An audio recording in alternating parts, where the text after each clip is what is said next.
Inyanga yizo esiba ne desperation yokuthi imele bathwasisa le streamline engikhuluma ngaso lo muntu lo uyambona ukuthi uyagula uphethe HIV lo muntu uyambona uyagula une cancer. You understand? If awukhona ukulapha lento le dlulisela kwenye inyanga or ahambe to the medical field lapho bazokhona ukuthi asizeke khona. Baningi namkhulu abantu abane HIV umuntu bese bathi idlozile lemunyayo. Inyanga basiyeke lento le. Completely have good bayiyeke lento le. Umuntu banganadlozi mabaye ukuthwasisa abantwana abantu ngoba manje baya fake. You understand? Baya fake. It's very much important mkhulu ukuthi uyinyanga if ubona ukuthi into iyakuhlula dlulisela komunye umuntu or if into ikufuna medical attention umuntu bangadlula abantwana bamina baya ema-clinic mkhulu baya kumadokotela baloko balapha esigodlweni ngize ngibatshela ukuthi ngoba lezi sintu ngiyazi ukuthi sithathela kude kodwa hambani ne-clinic bayocheck la khona ukuthi kwenzakalani yabona into efana nalo.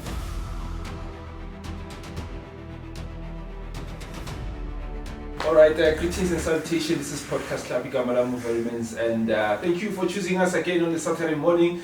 Make sure that you go to the subscription, ukatangelo subscription, we go to comment ucho uveze wakumbona, and also you can find us on Spotify. The link is on the description.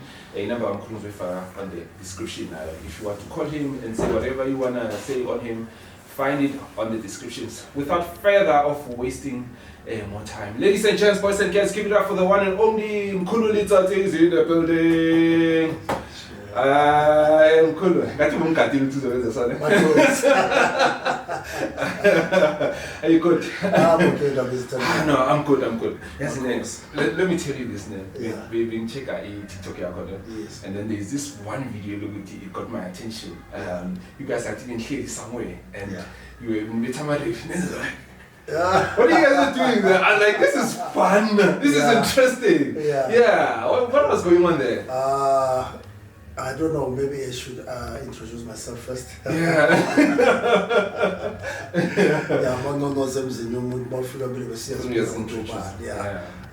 Thank you for hosting me.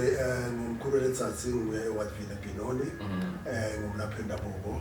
Ngimosotho ngimntangwahlalele ngimora kwiTT yaBrabich. Ngimora beslahu mubhedulo kalamnala. Ngidawuke namanethe ehlanhlasho mhlarantanta umamara namahata ngidlala efela. Ngithola ngibafuke mahwana bamatlalane bafuke bamapulwana phatla utodoma. Ngiyalahlahlane. Lokho besanzole imisitho lapho siyabona nabashi. Ayithola umsuthu yahlona. Unfortunately, but I'll tell my brother to teach me. Yeah, definitely. You have to know it because you've got a language in Abizans. Yeah, cool. Singena endabeni kuloko bobuza sibiza ukuthi spectre. Then mina mangithwasisa mkhulu ngithwasisa unguni nomndawe nesithunywa nesisuthu.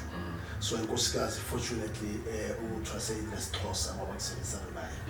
Ugogo uvelile mina ngoLetsatsi so combines it Letsatsi levelile. Yeah, sunrises. Yeah. Ngihlanganise bezimo. Yeah. Okay.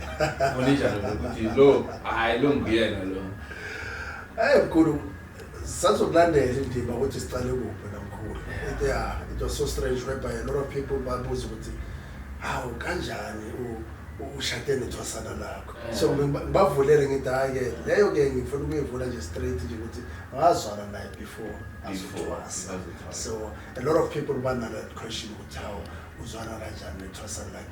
And still it's debatable when it comes to that namkhulu. Khona abanye ezinye inyanga esishadile abathwasana wabo of which I'm not here to judge namkhulu.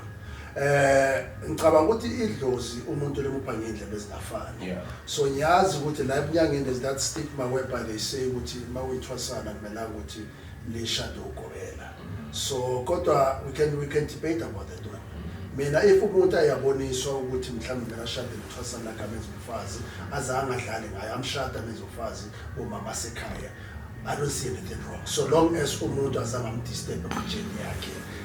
You understand? So inkinga ngaba ukuthi amdisturb asemshudweni obovu aseseyini aseseyithwasane. But masikacedile whatever they do after that so long as bazwakho umuzi sasela ukuthi amadlozi ngoNkulunkulu abahlanganise ngalondlela because remember sinabantu sihlala ngendlela ezingafani. But as long as you have good intentions ukuthi umshado the rest it doesn't really matter. Injalo. So Yes, bengifuna ukukubuza nasindo ne uthe ungagcina sowuzithola situation ukuthi uthwala ihlabathi ngesifuba because of amathwasana. Injalo. How dangerous they can be. Wena mkhulu uyabona umntana makafika ebunyangeni ufika innocent ne akakazi nenyanga. The other thing, the dangers ukuhamba namathwasana emigidini bese kube nenyinyanga bese ziyambiza or mhlambe wena mawusuka bese zikhuluma kabi kumathwasana. So ithwasana nalo if upstairs alivuthwa mana mkhulu bese lihamba nomoya uqale usiyamangala ukuthi lothokoza lo ngathi selashintshile, personality yakhe ngisayitholi, behavior yakhe ngisayitholi ukuthi kuhamba kanjani. You understand? Bese bayamheha by so doing. And another thing, the dangers ukuthwasa ngefoni. Dala wena mkhulu makuthwasa amafoni bangaphathi. But manje amafoni amathokoza baphathi. But they even exchange ama numbers. You understand? Sa influencer lo mntwana kanti akazi ngesisikhathi mhlawumbe exchange ama phone numbers the enemy kaGobela wakhe. Yebo into ezinjalo bayaya ematown nabantwana bayenza the personal chores. You understand? So weba mhlawumbe sazela mhlawumbe mahlanga nalenyanga athi thatha le file lo muntu masomkhuza lo mntana akasayithathi ukuthi uNogobela umkhuza njengomzali sekayibheka ngenye indlela because he or she being influenced manje one ile nyanga lana ngafo. Yabona ukuthi into ezinjani ifakele poison yakula. Yes. I just want us to go back again ukuthi from the beginning umuntu makafuna ukuthwasa or masebonakala ukuthi wena unebizo, what are they getting and how they ended up beza kuwe in most cases? Yeah, good question namkhulu. Mandulo beku okay, let me start here. Kunabantu abaningi bathi why inyanga zanamhlanje they are using social media? Why inyanga zanamhlanje they are using a cell phone? You understand? There's a transition from ekudala namanje. Izinto zishintshile kasizothola mehla efetuhile. Ngiyithola ukuthi ngithini. Uze umunye umuntu athi yingani umuntu ayenza into ezithizeni into zobunyanga abadala inyanga besingayenzi into njalo. Bazenza kanjani phela ama cellphone banawo. Understand? Ama cellphone vele bongekho. Hence manje izinto ziya different. The things that we do now in future the future generation kunezinto bazozenza ekubeni thina besingazenzi. Understand? Because the technology iya improve now and then. Then to answer your question lona mkhulu, dala bokhonakala ukuthi umuntu asuke aye esigodlweni senyanga ahambe ngenyawo. Understand? Ugobela lo azi ukuthi kunomntana wamadluzuzana. Umntana afike lapha akuna GPS akuna next kodwa ngomoya ilozi lemdonsa azofika lapha. Kunomunye umntwana uthola ukuthi wenzani uyakuphupha but akazi ukuthi ukwazelaphi or aphuphe nasigodlo sakhe the way singakhona but kube ne coincidence ukuthi kube nendlela ukuthi mina enhlangana namkhulu la endleleni nathi mkhulu ngokuphuphile manje cela inamba yakhe into ezinjalo. Yebo azasho ukuthi indombi yakhe so ngitshela ngento eyenzakele kusamo famathwasana wami indombi yakhe so bengathi yangiprofita ngithi ebinjalo ithi makafika athi mkhulu yiyo le ndawo lebengiboniswa yona. Omunye mkhulu ukuthi uya consult to many healers kodwa makafika kuwe azo afika at home la kula ngizosiza zakhona yena usitshela ukuthi uyithandele indawo athi indlozi lakhe lethi la kula ngizophola khona. Yebo so there's different kind of ways wena mkhulu khona abanye mhlamba akaboniswa but the instinct yakho the inner voice yakhe ithi lana umuntu mkhulu uzokhuluma ukusiza. So abantu siboniswa indlela ezingafani. Abanye bayebambezela namkhulu athi uyazi ukuthi unamadlozi athi ngisafuna ukubonisa uGobela or indawo uzohlala kuzokhula uJesu. It's not everyone oboniswa ukuthi mina uthwasa not lately futhi. What is your knowledge about this group samathwasana? Why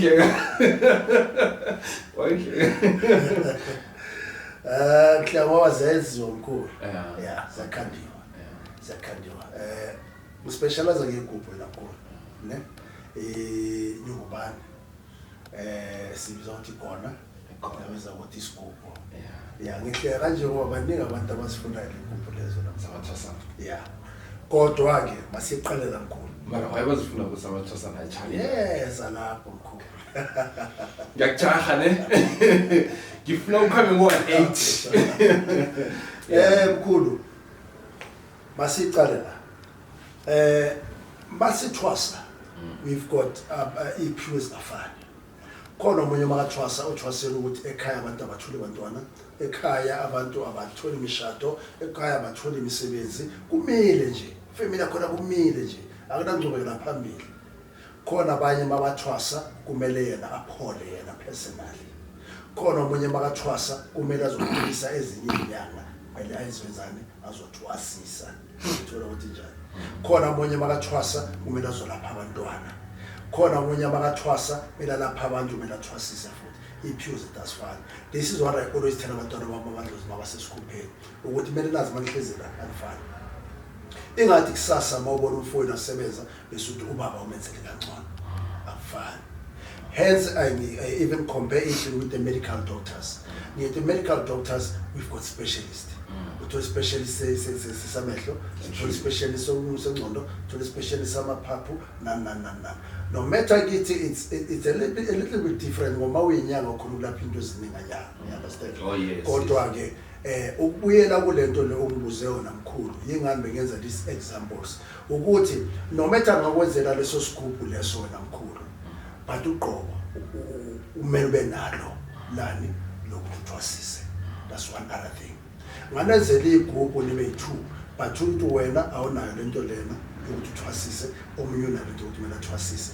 Yes, abangena amathwasana yi2 3 but kuyana bangena bababaningi.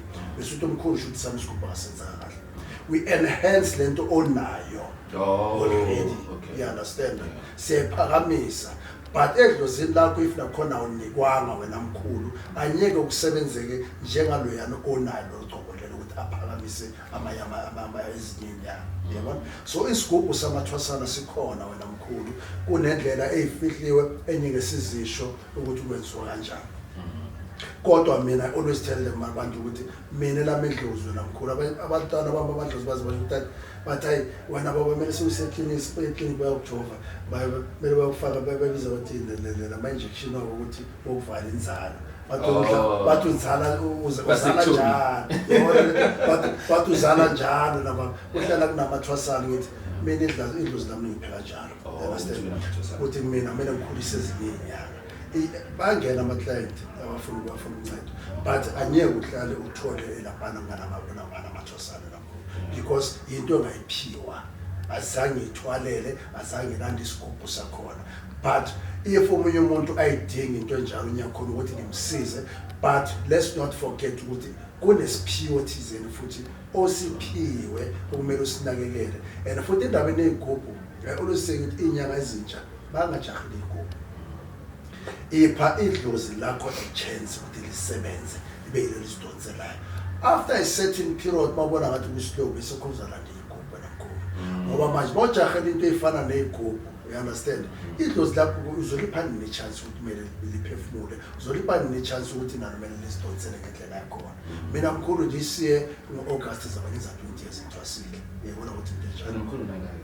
Mina ngina 52 years. Seriously? Ha. Never mkhola. Never. Awurubani home affairs. Lutho ke. Serious? 74 man. Hayi mara, you don't look 52. You still look early 40s. Kukothandayo. Wafuthandayo. Okay. Besides that, namkhulu ngasizwa ukuthi I was training. I'm an ex-professional boxer ngenza le karate recently. Yeah. So ngimhlambe lento lokujiwa kudala yangisiza. Yeah. But ngifuna kube siqhubeke beke kule ndaba yamathwasana ne. Does it mean ukuthi if uthwasisa kakhulu ukuthi you must also be a teacher, you must have those type of qualities ukuthi mawubathwasisa, you don't thwasisa them just in the spiritual, you also have to make them to be leaders. Amen. Yeah. Thank you so much. Yeah. Leyo withinte khona wena mkhulu, we always have sessions thina. Especially nkosikazi yami wena mkhulu, she's a motivational speaker. Okay. Umuntu strangely she's an ordained pastor yabazalwane.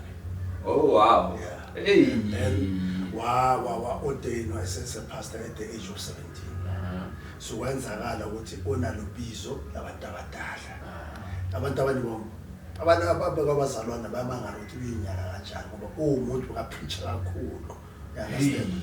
So waqala wangena kule ndlela yensimbi emhlophe yamaXhosa, wathwasa, and then kodwa ke isiXhosa sinama levels amaningi and it takes long. Then yabafika ku a certain stage waqala le thoma lelephi elibovu, bengizothi thoma elibovu, understand, ile lomnguni olapha azongena khona ngomthwasisa mina. Okay, so umuntu othanda ukumotivate abantu. So to answer your question, it's very much important namkhulu ukuthi abantwana benama sessions nabo uhlale nabo phansi ubaphe that wisdom yokuba inyanga. Understand? This is what I always tell people ngithi before nikeza umuntu imithi hlala naye phansi, cancel the person. Kunabanye abantu abangafuni imithi. Futhi umuntu wakhona ufuna ukuthi umcancel ecala. Understand? Omunye futhi uyayidinga imithi, but try to elevate that person. Try ukuthi uphakamise lo muntu leyana ngendlela enjani ukuthi ukhulume naye ukuthi le mithi mazoyisebenzisa yona mkhulu bese ukuthi yamphilela. Akusizi ukuthi unikeze umuntu imithi, but uyabona ukuthi this person is down. You understand? Kunento ezipersonally ezimlemazayo ngaphakathi. Nale mithi uzoyithatha but akanamandla ukuthi angafaka phakathi kwe-N afuthe ageze and all those things. Zama ukumupha yini muphithemba cala. Lento leyo namkhulu iqala kuwe wena uyisigulane. Ukuthi you must believe ukuthi ngizophola. If nyeke ube na that faith, le mithi nyeke kusebenzela. Ungayilanda yonke imithi ibuye Nigeria, ibuye Cameroon, all these kind of countries esazi ukuthi they are good ngemithi, but they won't work because kwawena usijelanga ukuthi uzophola. Kumele uqale ngawe. So it's very much important ukuthi abogobela abafundise ini abothokoza babo ukuthi mele bazama ukukhansela ama-client wabo. So nawe ugobela kumele ube nama skills ukuthini okhona ukuthi ukufundisa abantwana how to counsel a person, how to give abantwana bakho a wisdom. Ngoba into efana njengama podcast kanje kusasa uyabiza umntana wena zange umfundise lento efana lezo. Abantwana abaningi thina mabangena phamkhulu bahamba sibakwazi ukupreacher. Abantu abaningi futhi mhlawumbe umuntu unesiphiwo sokuthi akhulume kodwa uyasaba ushaye. So keep from that shell. Umuphe that confidence. Khona abantwana bafika bangasi confident lapha ezigodlweni zethu. But into efana lezo ziyamkhuthaza umntana. Ethi masika ekhaya bazibathi wazwashintsha umntana ethu. Yathi bokumntana uhlala ayifihlile, umntana usaba ukukhuluma, but namhlanje yakhona ukukhuluma. Namhlanje besingazi ukuthi lo mntana lo unesiphiwo singaka. Uyayibona into esifana lezo. Siyakhona ukuthi asize isizwe. It's not only about imithi mkhulu. Ukukhuluma, word of mouth also heals as well.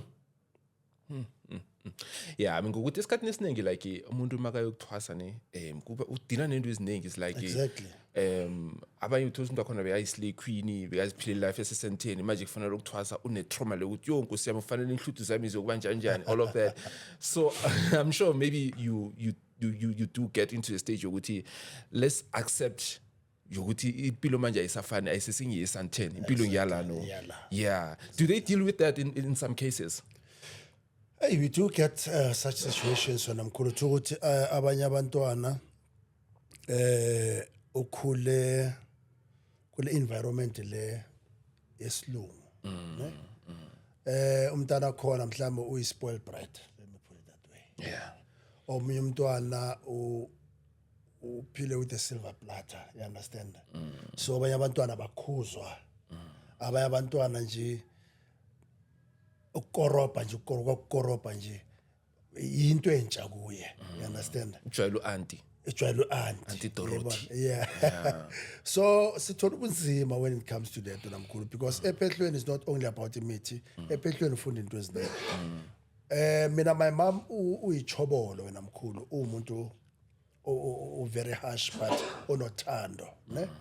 And then futhi umama umuntu othanda ukuclean, othanda cleanliness. A lot of abantwana bamadlozi abafike banganazandla, ne? Abantu abakhona ukucleana, abahlala bayenzela, bayambonga namhlanje bathi methina siyabonga. Usifundisile okuningi.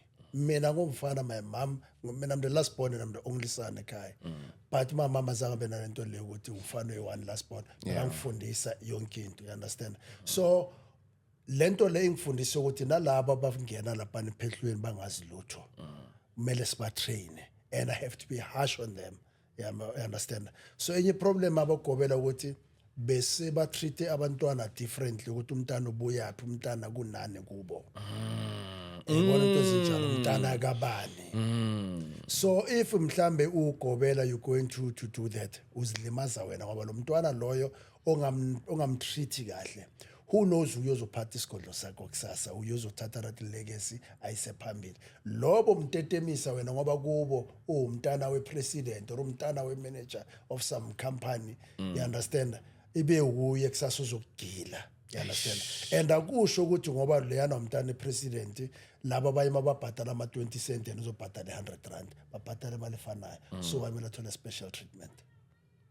Asho ukuthi sekufana nekhaya like nesiyena angasebenzi ku family meeting abayithatha suggestion yakho. It's wrong. And abantwana bakho bonke uthi yasebenza akasebenzi fundile akafundanga bonke bamathwasana. Mina always tell them ngithi mina fortunately I'm a graduate myself, you understand? And I've been through a lot empilweni. Ngicabanga ukuthi most of the things I've experienced them. So ngihlala ngibatshela ngithi lokho usanako nami nginako. Onokwakho uzokushiya egate.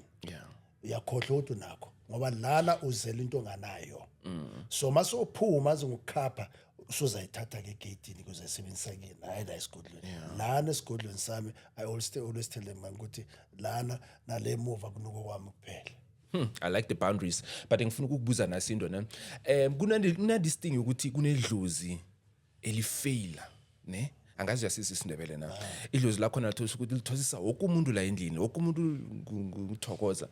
How do you see that ukuthi lo mntwana uphethele idlozi or akaphathanga idlozi uphethele idlozi efanele licleanwe libe right lingasolo lithwasisa abantu bonke la endlini? Wena mkhulu kunamadlozi a different ne kunamadlozi la ukuthiwa imidliwa.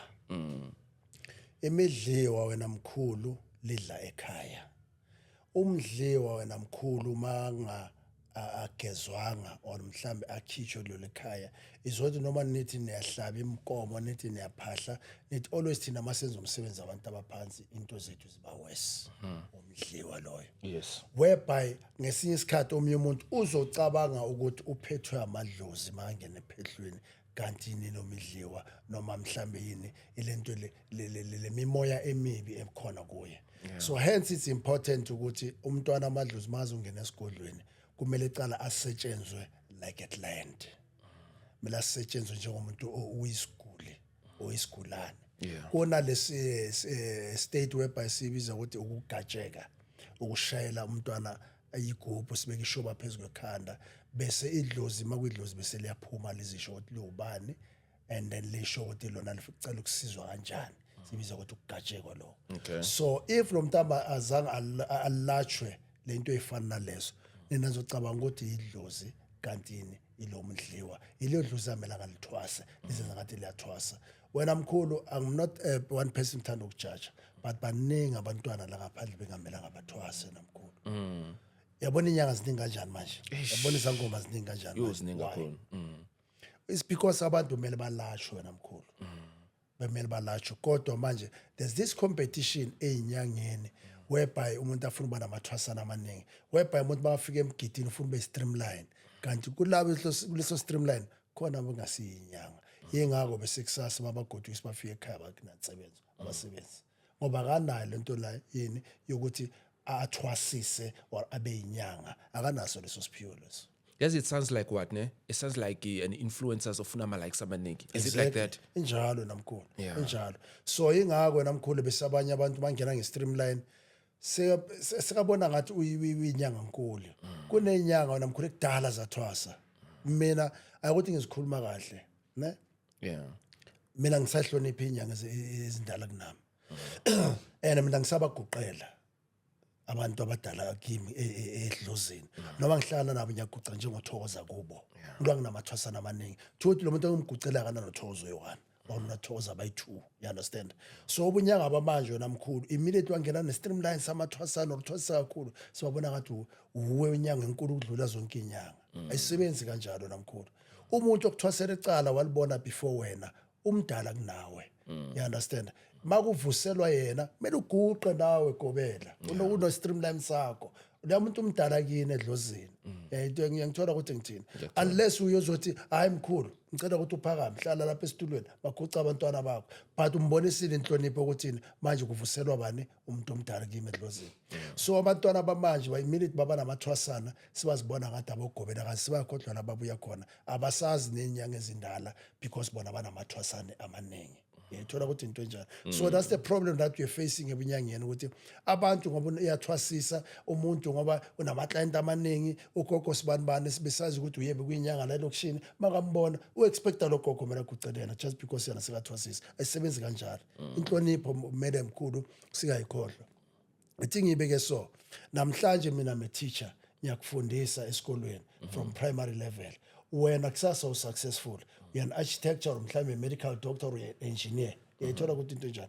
kumele ungakhohlwa ukuthi u-engineer kanje ucalephi ubona ukufundisa ukubhala u-A yeah true yabona into enjani uma ubona umistress wakho or your teacher you understand kumele ubonise inhlonipho kumele ubonise inhlonipho ukuthi lo muntu lana ngibuya kude naye uye wangifundisa ukuthi ngize ngibhale I'm a medical doctor kanje namhlanje because of that person le muntu lana uyangifundisa ukubhala u-A E I O U yabona ukuthi into enjani but namhlanje nasebungomeni ayisesenjalo namkhulu umuntu yakhohlwa lapho uyakhona yeah kanjalo yena vele isikhathi esiningi la uphuma khona sikhohlwa isicale phambili na siyacompete ukuthi who's better who's what competition akhona ebunyangeni namkhulu lot of competition unnecessary eyenza kube nejealousy yenza ukuthi sikhulumane kabi thina singabalaphi bendabuko but as I said mangicala ngithi forget ukuthi omunye umuntu uthini sibhekene uye phambili bakuthuka bathini wena kumele uzibuze ecala ukuthi if ngizoyintathina lento lezo ngibenefita ngani doesn't even change my bank balance understand lo muntu lokukhuluma kanjalo lena unani kwenzakalani ngaye kuningi la kuma TikTok namkhulu abantu bathuka inyanga bayenzani I wonder ukuthi kuba benefitelani mina I always say ngithi mina ngizolinda lozo za kimi mina nginazi impendulo yazi kuna this thing ne kinga interview omunye umuntu la angitshela nge-HIV ne ngikhulu athi basho mase ikubambile but like ubangasithi unedluzi like asho uphupha something asho dream something asho uphupha ugogo omdala ukhokho kakhokho you know and you end up finding yourself so uthwasa lapho so ungithokoza is it true vele ukuthi other people it's just the symptoms of HIV you just need to go and take your ARVs and uphume endabeni mkhulu bawugula hamba eclinic bakunikeza medication asho kusuke ngingazi mina ngisuke ngingazi phela ngithola ukuthi manje seyiku stage 1 or whatever let me not blame abantu ogulayo ophethwe leso sifo leso you understand inyanga yizo eziba ne desperation yokuthi imele bathwasisa le streamline engikhuluma ngaso lo muntu lo uyambona ukuthi uyagula uphethe HIV lo muntu uyambona uyagula une cancer you understand if awukhona ukulapha lento le dlulisela kwenye inyanga or ahambe to the medical field lapho bazokhona ukuthi asizeke khona baningi namkhulu abantu abane HIV umuntu bese bathi idlozile lemunyayo inyanga basiyeke lento le completely have good bayiyeke lento le umuntu banganadlozi mabayele ukuthwasisa abantwana abantu ngoba manje bayafake you understand bayafake it's very much important mkhulu ukuthi uyinyanga if ubona ukuthi into iyakuhlula dlulisela komunye umuntu or if into ikufuna medical attention umuntu bangadlula abantwana bamina baya ema-clinic mkhulu baya kumadokotela baloko balapha esigodlweni ngize ngibatshela ukuthi ngoba lezi zinto nyazi ukuthi sithathela kude kodwa hambani neclinic bayochecka nakhona ukuthi kwenzakalani yabona into efana nale ifana nento bathi ibhande wena mkhulu ama-shingles those are one of the symptoms ezabantu abane-HIV not everyone on ama-shingles but uyagula ngifuna abantu bangezwe kahle but most of the people babanama-shingles abantu abane-HIV into esibiza ukuthi ibhande bazokutshela nama-nurses or the doctors ukuthi umuntu immediately experience ama-shingles ngicela ukuthi uyomcela ukuthi enzeni ayotesta for HIV and AIDS not HIV AIDS ayiseko it's HIV yes. So wena unamakhathakhatha kuyilapha mina mkhulu ngasho ukuthi ngina yokuyisuppressa yokuyilapha we suppress yes all right I guess phumeke lapho because sifuna isigene kule ndaba yokugula ne umuntu makashonele indoda omfazi kuthiwa basho kune something is ezombamba wara if against ABCD what kind of disease normally ababambako if they don't perform certain rituals? Mkhulu, it's very much important ukuthi umuntu makayowashonelwa ne bese uyagezwa. Why? Remember ukuthi ipartner my shonile ne masithi mhlambe for argument's sake ushona nge-accident ne lo muntu lona ushona asayithanda lenkosikazi lo muntu ushona le ndoda asayithanda usane sikhwela kuye. First thing mele ugezwa sikhuluma ngani ama-soul ties mele akhathiwe ukuthi lo mntana lo abantu usele emhlabeni mele khona ukuthi achubeke ngempilo. And then remember mabayi-2 bebayenzani during intimacy bebaphefumulelana. During intimacy imijuluko yabo be-exchange. Yes. There's liquids as well, bakhisana and so on. The semens that they were exchanging as well. So into efana lezo namkhulu kuyafuneka ukuthi lo mama athole imbiza athole into zokuthi akhothe. If not lo mama lo uzothi mahlangana nabanye abantu bese labantu balo bayagula. Bese kuthiwane lo mama lo yanobulala amadoda. Kanti lento engaphakathi kuya le ndoda leyana esele ngaphakathi. Hence it's very much important ukuthi mele athole imbiza mele athole into zokukhotha wena mkhulu mele enziswe ama-rituals after ukuthi azile kunama-rituals ayenziswa yini abafelokazi hayi inyanga. Mina ngilwa ngiyinyanga ngishonelwe namkhulu angikwazi ukuthi ngageza umfelokazi mina. Mele ngithole umunye umuntu umfelokazi ozongigezela lo muntu before ngizomgeza ngendlela yami yobunyanga. So manje uthola izinyanga eziningi sezenza that mistake bageza abafelokazi before ayenzelwa isiko la kubo or la kabondoda ukuthi agezwe.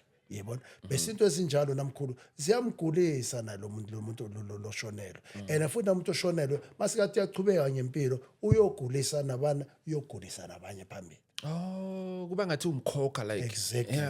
Exactly. So ukugezeni kwalento leyo namkhulu uyakhunyulwa lesinyama sale ipartner yakhe. And then maceda lapho ke basikageziwe ngosiko seyangana senyangeni besiyomlapha imgeze. But in the process le asazilile namkhulu kumele athole imbiza akhiphe konke lokungaphakathi kwale partner yakhe namkhulu. Justice. So kuba ingozi kangakanani if mina ngijola nomuntu ongumfelokazi? Ungagula mkhulu ungaba inkinga. Ngisaba nokukhuluma yamagama. Isho phela mina ngifuna ukuwezwa. Okay, maybe abanye bangeke bafuna ukuwezwa ne. Okay, bangadlula kancane but mina ngifuna ukuwezwa. Uzokwenzakala. Mkhulu thola amanye amadoda uvuvuya namasende. Okay. Yabona ukuthi into enjani? You get such things. Ngoba manje lo mama loyana akathola imbiza, akathola into zokuthi akhothe, wena usuyafika uyangena phakathi kule mama loyana. And la mama akayenzelwe namasiko akhona, uyazilemaza wena mkhulu. Bese ube nento bathi nabanye abantu bathi lumbu uzivuvuka izisu nemhlanje uvuvuka your private parts into esifana lezo nomuntu osifazane uhlangana nomuntu wesilisa lo muntu wesilisa naye washonelwa then damasimensi wakhe mangena kuyo lo mama lana sekanuka sifishi sekabona ngaphansi. Quite a lot of things that are happening when I'm cool. So it's very much important ukuthi before ungahlangana nalo muntu lo oshonelwe kumele enzelwe amasiko kumele agezwe kumele athole imbiza kumele athole into court. It's more like she need to be purified first. Ngingafa in between. Ungafa nje bayafa abaningi wena mkhulu. Yingakho bese uzobathini angisho la mama leyana uyashonelwa indoda ne and then bese uthi uyachubeka ngempilo and the lady still young ma uthi ya data yashona lo yana bathi yashona bese bathi liyasizana nobulala amadoda kanti lento leya yazi ngifuna ukuthini ngifuna ukwenza enye example mara no bengifuna ukwenza enye example mara ngizokutshela off air ukuthi jam yaza ngenze angicimi mic yami marizo kuzwakala kuyi izongibamba your voice but let's leave it Oh yeah. So may like ngifuna ukunderstand again ngiliphathi ukuthi abantu mabazitholakile le situation bangakwazi ukusizeka mabeza ku. Yes, bangasizeka mkhulu. Bangasizeka but I always tell people ukuthi advice actually people ukuthi before and we cleanse umuntu owashonelwa ne. Ngicela ukuthi benze namasiko asemakubo cala. because mina ngikwazi ukuthi ngathinta nje umfelokazi ngithi ngiyomgeza abakubo ngakamgezi or lapho akashade khona abangakamgezi angikwazi ukuthi ngihambele abasemndenini phambili if mina ngiyinyanga. The only thing I can help the person at that moment for interim ukuthi kumele athole imimbiza athole into zokukhotha into zokuthi ashunqise and then mase aqedile ukukhumulwa sibamenzela amasiko it's only then bese mina ngizomcleanse ngoba if ngizomcleanse bona bangakamcleanse I'll be wasting my time but ke ngoba siyinyanga sifana abantu bagijimela imali namkhulu. But like as in like a person, as in like a victim, like I'm so bengingazi maybe ngazithola ngiku situation so limele siyakusiza lapho ngakusiza mkhulu kunankinga ngoba zikhona vela amakhatha khona ukuthi sikusiza manje. What are you specializing on? Wena mkhulu firstly thwasisa kwenza amagona kwenza amaphondo and then when it comes endabeni yokulapha isifulane lento bayibiza ukuthi gangrene. Lento lengayifunda I think the first thing engayifunda wena mkhulu ngiyinyanga ngoba bakhe bangishaya ngayo bengiphuka inyawo lami belivuvukile la ku left ligcwele ubovu ngaphakathi linezibongo nganyatheliswa ngedonsa ithwasana lami lokucala elokulobola impande kugobela wami bangishaya ngayo. So if ngayiyeka mhlambe ngabe ngihamba ngenyawo liwani ngoba ilento esibayibiza ukuthi isifo soshukela. You understand? Gangrene isifulane. Could you explain into details with how does it work? What were you experiencing in between? When I'm calling icala esishashaza esipimple then immediately mawuyihwaya uthi iphuma amanzi lamanzi lawo ayacala asprayera lesilonda siloka siya sprayera and then phakathi kuba nobovu lo bovu bu create ibungu le ibungu zidla lenyama kugcina soku expose ka ithambo and then mawuzuya kubona sisi ubadokotela ribhedlela bazokutshela kahle the only way to fix this mele selincamole. Shit. And ibhlungu lento lemkhulu umuntu ungena ekitchen nje kuphela ikamera le phakathi uvele kunuke uvele uze ukuthi kunomuntu la ungathi mhlamba akase right. Yanuka kakhulu lento le and ifuna immediately umuntu banamashashaza njalo ifuna umuntu ayiphuthumele mkhulu.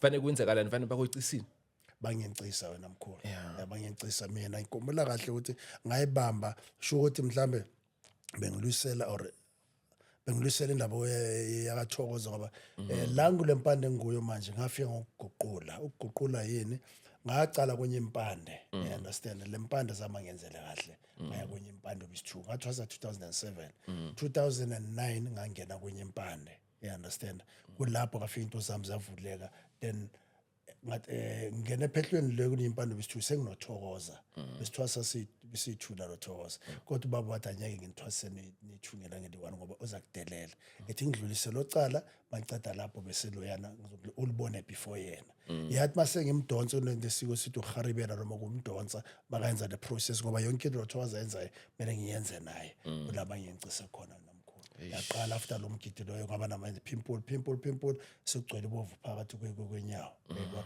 seliyanuka inyawo I had ukuthi to go to as far as Leslie eMpumalanga ngathola umunye umama omtsonga uyongifundisa lesifo lesi ukuthi kuhamba kanjani namhlanje ngiyakhona ukuye master into efana naleyo so endabeni ekhanda ngiyakhona abantu kunabantu abaningi ukuthi mhlawumbe utate ngihlala ngishawa ikhanda lingapheli siyakhona ukubasiza into efana naleso abantu abafuna abantwana umuntu athi abodokotela bathi sperm count sami silow kwasho kacema baningi abantu engibancedile ngendaba abafuna abantwana. Hayibo. So masilo msibona usitshintsha kanjani uyasifertilize thina sinendlela yethu namkhulu ngesintu bona bazothi sperm count kanti kunendlela endle efihlekile yethu yesintu kumele sibasize ngayo. Fanele kufihleke yini? Come again? Fanele kufihleke ini?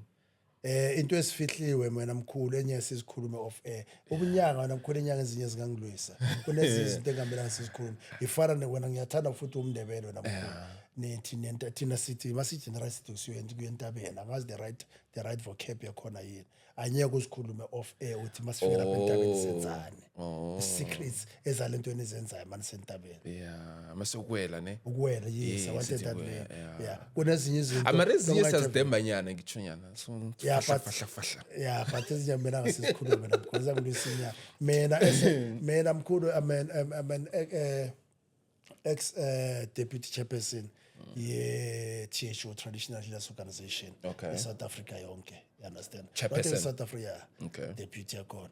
So but I had to ngilahle phansi. So bangabuza ukuthi lo muntu bekasiphethe ebinyangeni manje seyakhipha ama-secret obinyanga kanti ithini? Angisho mkhulu bengasho ukuthi phela uveze like impande nani bese ngithi mhlambe is something that has to do with spiritually or is Yeah, it a physical matter? It's a spiritual matter. It's a spiritual matter. Oh, okay. Yeah. All right. Kuyenzeka ngesisikhathi namkhulu ukuthi abantu bahlangana boyi-2 ne, but during intimacy but ukuthi mhlawumbe ama-Siemens wabo akuhlangani, but kanti kukhona amasiko thizeni emele enziwe between the two of them. Yeah. Oh, okay. It makes sense. So what other specialization that you on? But before uqhubeka yazi ngifuna ukubuza nasi why kanti there's a story that you just mentioned ukuthi esikhathini esiningi uthola usapha kuphithelanga kuhle fanele ucedelela komunye ugobela, and it's a common thing, like many people they're experiencing the same. Why is it like that? Why nine a problem yokucedela abanye abantwana kuhle instead kuba nama half fanele bocedelela kwabanye abantu? Wena mkhulu ethi ngingablame abogobela. Bakhona abanye abantwana bamadlozi wena mkhulu ukuthi kuona basile bona. We put it just straightforward, ihlazi njalo basile. Why am I saying that? Ukuthi thoto omunye makufundiswa wena mkhulu lapha esikolweni yena akekho nje uthandi lapha hlala busy, and we've got a problem ngabantu abasebenzayo wena mkhulu esikhathini esiningi ukuthi bayathwasa. Yebo anyeke sibayekise ukusebenza because impilo yabo namele ichubeke, but kumele umuntu kumele azimabuye emsebenzini, kumele try to catch up, abuze labo abanye ukuthi kuchube kanjani baba benenzani and yena makafika njalo ufika nje uyalala, abanye sebenzile into eziningi or uyagida akabuzi nabanye ukuthi benenzani into efana nalezi ephehlweni namkhulu siyafundisana kwathina yabona into njalo. So most of the time ukuthi makufundiswa ephehlweni yena akazenzi lento lezo, athwasa azacela base kathwasile acedile wena mkhulu le dlozi leli bese liyakhala lithi kunezinye izinto engakazenzi, you understand? Kunezinye izinto amagobongo engakawadli enough, yabona? So bese kwenzakaleni ke manje le dlozi leli alisasebenzi malifika ekhaya, bese umntwana athi mina ugobela ungivalile. Uvala ngisiphi istikiselo wena mkhulu? Akusonke ugobela onesikhathi ukuthi azovala amathwasana. Wena uthokoza kuyenzeka ukuthi uzivala wena because kwa wena you're not active. Yiwo ngihlala ngisho nabothokoza ngithi abothokoza mabayekele ukujola namacansi.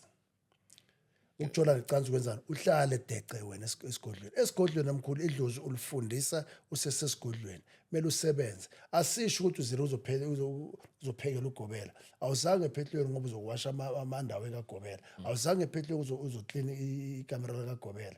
Kodwa emagcekeni la usebenza la uthwasa khona kumele uclean, angitsho na uhambe emoyeni. Mina umama mhlala watshela amathokoza ukuthi if ufuna ukuchanela la hambe emoyeni ke. Ngoba sonke sihamba phansi kumele sisizane ukuclean amagceke, but anye ubabone emakamereni kamama and so on, unless athi ngicela ningigugiseni ini sishifteni ngoba umuntu omdala shiftise into efana nalezo. Khona ezinye izinto abanye abogobela bese ke ngena kubogobela uthola umntana akafundisa imithi, akafundisa ukugida, akafundisa ukuphahla, into azisela akasifundisa. Useka busy manje, ubusy nabantwana bakagobela manje. Bayisema crash, balanda ema crash, seka busy. Ngathi siyineni. Sekuyineni. Yabona into enjalo. So lo mntana kahle sokhohliwe ukuthi kahle uzele lapha kulakhaya lapha. Uvalile nje straight ngaphandle kwemithi. Bese uthola abanye abogobela basebenzisa imithi emibi for abantwana abantu. Thulo ukuthi lo mntana lona yabona ukuthi unesiphiwo right. Thubula ledlozi lakhe abamenzele kahle. Yabona uba nomona. Mina mkhulu ngizoyiphinda futhi ngithi I always say ngithi hayi ukuthi abantwana bamadlozi mabazile ngizobatrainer lapha ukuthi idlozi lami ngaphezulu lapho. Khona umnye umntana uthi mhlamaze lapha uzele uzophephisa mina. Thothi mhlamba semgidini uyabona ukuthi nali plate lapana balithela kwa into thize, but kube nento ezothi ezenza ukuthi abheke la plate kahle hle liya kuba le plate masithi bese liza kimi, you understand? Bese baba ngicela ukuthi ungalidli le plate lelana. Mina ngihlala ngibatshela ukuthi if anything obona kuzoba detrimental to my life ngicela ungitshela ungasabi lokuthokoza, you understand? Because mhlamba nomntamo lethela lapana ukuthi kumele azophephisa mina, yabona? But ke abothokoza abanye bangakiyeka as I said ukuthi manje abanani into ukuthi avele mayifele njalo yebona ukuthi zifanele ezinjalo so masiyekele ukuthi singabogobela bese sithini abothokoza makakutshela ukuthi mina ngiphuphe ini ngiphuphe ngifaka ubuhlalo buso bese uthi hayi man awungiyeke ungangizongifundisa ukuthi kumele train kanjani or kumele ngikuphethele kanjani because wena should unyathela ledlozi lakhe you understand ngoba abantwana labo bafane labantwana aba different banephiwe ezingafani futhi so ungacindezeli nedlozi lakhe wena sozibona ngathi uyinyanga enkulu kunabantwana abazala lapha ephehlweni namkhulu ukuthi idlozi labo le strong nokudlulelami but mina I'm just there as a mentor ukuthi kumele ngimdlulise and then bese iphopela phambili akhona ukuthi besabe right so ingakho besuthola abantu besibaguqula impande ngoba ledlozi lakhe lela zenzani la suppress wasephehlweni bakathi yakhuluma bathi baba ngiphuphe lokho hayi akungiyeke baba ngibe nephupho elithizeni hayi awungiyeke yabo into esifana naleso so lo mntana le unyathela ledlozi lele kumele ulisize malicala liyaphefumula lakutshela umntana ukuthi kumele ayenze into so wena uthi next kusasa ke besiyaguqula ke ayothola mentor right izothi mayakhuluma imentor yakhona besiyamphethe. It makes sense. It makes sense. All right, so let's go back to the specializations. You were still mentioning them. What do you do? Other things? Yeah, besikhuluma ukuthwasisa obviously igubhu amaphondo yini amaphondo? Amaphondo khona amaphondo la enyakazo. Le abolisilo. Oh, ngiyabona. Athabolisilo. Yes. Amaphondo empunzi mkhulu. Amaphondo empunzi. Bese ngokwenzani la? Kuyadependa ukuthi phakathi ufakeni mkhulu. Khona amaphondo amanye ukuthi for protection. Khona amanye amaphondo akuxhumanisa namadlozi wakho. Khona amanye amaphondo ayabiza ukuthi uthandeke namkhulu baphakathi kwabantu uthandeke for ukudonsa for the clients and so on to enhance whatever gift le oyinikiwe. Mina ngiliphe inga enhance ngalo iphondo. Ukuthi uthandeke kakhulu. Nami ngithilisilo, lisilo, itlakwana. And then khona amanye amaphondo nawo amade wena we-James Bok. Babizwa ukuthi James Bok. Okay. La amade kakhulu. Lawo sigida ngawo. Lawo ke sisiwakhanda isikhathi nesimkhulu for umuntu wababethela imizwa oqinisa imizi and then yalihlaba lapha phakathi emizini for le mimoya emibi lapha ngoba kuna amasiko esiwenzayo before sizobethela uyakhitshwa imifuko lapha bese maceda lapho kuyabethelwa bese maceda kufakwa amadlozi bayenzela bakhandela umsamo amaphondo njalo la siwakhandayo nezigubhu ke igubhu zokudonsa.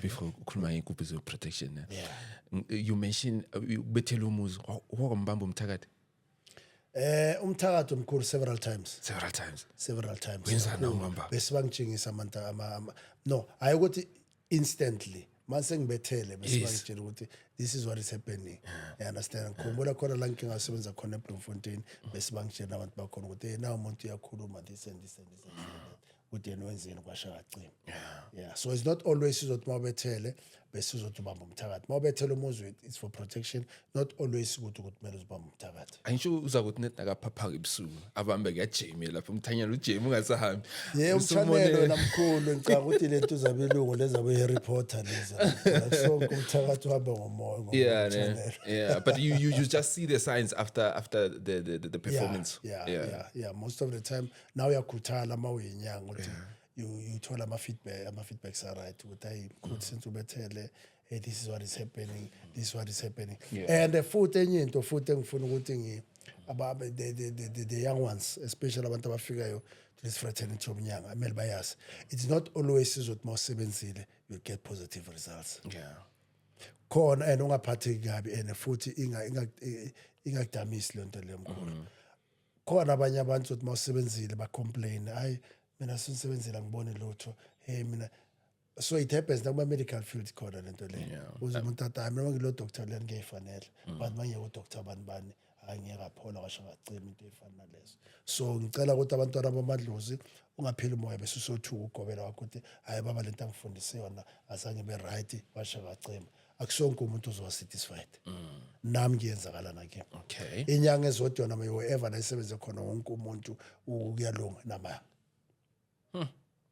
banokubonakala kuphi nasekubhede ngale ndlela ngicabanga ukuthi masenjalo namkhulu kulapho I always advise abantu ngithi iba nendlela eziningi zokusebenza mkhulu ne ama-client wakho mawabuya athi mkhulu la since usebenzile thina sikabona umehluko ungabadotshi abantu masibafona nabamba ama-calls wabo onjalo uya like a scam understand abamba ama-calls wabo hayi mkhulu thina sikabona kwasho babize nihlole nibheke ukuthi ingabe kubhede kuphi ingabe kuphi lapho singenzanga khona kahle you understand and then from lapho ke basenjalo naketla lami bese sikhona ukuthi sibone ukuthi okay sizame ngendlela ethizeni bambani naye eminye imithi ake nizame ngendlela ethizeni or ngizoza ngifike ngike ngishintshe angeke uthathile imali yakho yes banenye indlela phela ukuthi nawe be satisfied so the problem asemnyangeni manje bese masengathi na enemies abantu baphendulwa kabi manje kusabanjwa namafoni wabo bese kulapho ke bese bakulimala abantu remember ukuthi kunabanye abantu abakhipha imali yabo ukugcina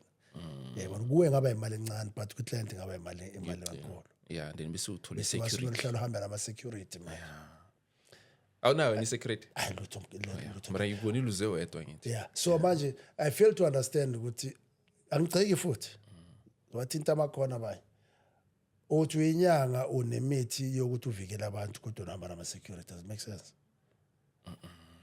so why ungasebenzisi lo muthi lo for wena for yourself wena hlala hamba nama security mara uyinyanga uthi nomuthi ukuthi I protection for other people usebenzisa for wena fana umfundisi ozothi mina Jesus that and that unikeza abantu amatiti abaplug emotweni baplug ezindlini zabo but wena mawuhamba umfundisi hamba nama security wakathatha itika zakho sifaka emotweni yakho na it tells ukuthi wena you are just there for business, you know. Exactly. Yebona into efana le so going back kuleyana ukucela abantwana amadlozi bangaphatheki kabi it's not always ukuthi mawusebenza umuntu kuzovela ukushawa number 1. Right. All right, let's be back with my specialization. You said it's what again? Amadlozi, amathwasana, and then washwati pondo, and then washwati igubu. Yes. It's Fulani. It's Fulani. What is Fulani, Vel? It's Fulani le gangrene. Lesikhuluma ngayo. Oh, lesikhuluma ngayo. Isifo seshukela. Oh, okay.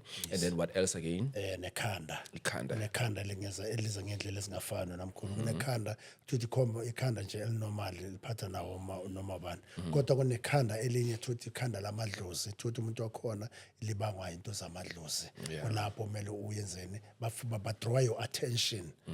And then that attention abayidraw mkhulu asisho ukuthi bathama yothwasa kunabanye abantu ekumele but they just have to acknowledge into zamadlozi kumele makazi wenza everything anzamela phahle ayicele makayitholile kumele abonge kulapho bese abantu ezinyaba sizamthwasisa umuntu njalo it's not everybody kumele athwasa there's other people that just have to acknowledge into zamadlozi yebo into njalo ifana nasebunyangeni namkhulu nobunyanga abufani khona amagedla kunenyanga yes yabona kunesangoma oh isangoma ngilo sathwasa yes akakanyanyi sesisangoma sisistudent yes so masuyinyanga suyanyanga sona ama clients sona isigodlo sakho bese sibe namagedla igedla liyinyanga kodwa lithwasa umuntu ama scientist wesintu lawo iwazi ukuthi makuthatha lokhu nalokhu hlanganisa yathi ba dangerous labo ke mkhulu futhi bamnandi kakhulu ngoba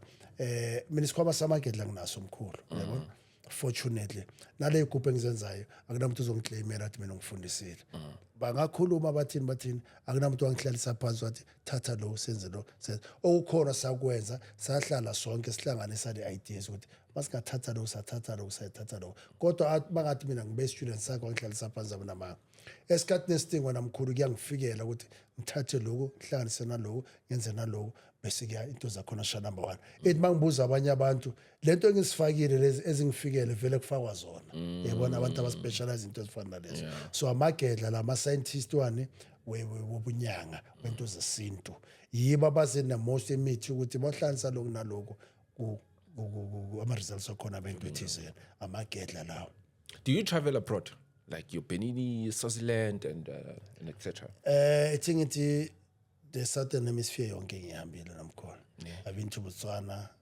The only place engazi ngiye Swaziland. Been to Lesotho and then but ke overseas ke ngazihambela just nje ngihambela nje. Oh, just a vacation. Yeah, Dubai. Okay. Oh, Dubai.